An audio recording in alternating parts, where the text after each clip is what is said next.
ముందుగా ఒక కప్పు ఇడ్లీ పిండి తీసుకోవాలి. ఇందులో ఉప్పు కలిపి ఉందండి. ఉప్పు కలిపితేనే టేస్ట్గా ఉంటుంది. ఇప్పుడు ఒక కప్పు కొబ్బరి తురుము వేసుకోవాలి.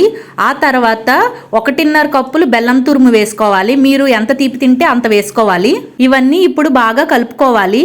చూడండి, ఇది మొత్తం ఇలా బాగా కలుపుకోవాలి. మరీ గట్టిగా ఉండకూడదు, మరీ పలచగా ఉండకూడదు. ఇలా ఉంటే సరిపోతుంది. ఇప్పుడు పెనం మీద ఆయిల్ వేసుకొని పెనం వేడైన తర్వాత మంట లో ఫ్లేమ్ లో పెట్టుకొని ఈ పిండినంతా ఇలా స్ప్రెడ్ చేసుకోవాలి పెనం మీద.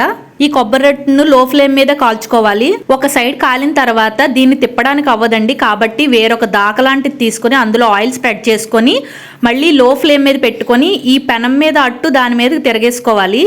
ఇలా తిరగేసుకొని ఏదైనా మూత పెట్టి లో ఫ్లేమ్ మీద ఆవిరి బయటకు పోకుండా కాల్చుకోవాలి. ఈ కొబ్బరి రొట్టె వేడిగా కంటే చల్లారిన తర్వాత తింటే చాలా టేస్టీగా ఉంటుంది. మీరు కూడా ట్రై చేయండి. పిల్లలు కూడా ఇష్టంగా తింటారు. నా ఛానల్ ని ఫస్ట్ టైం ఎవరైతే చూస్తున్నారో సబ్స్క్రైబ్ చేయడం మర్చిపోకండి.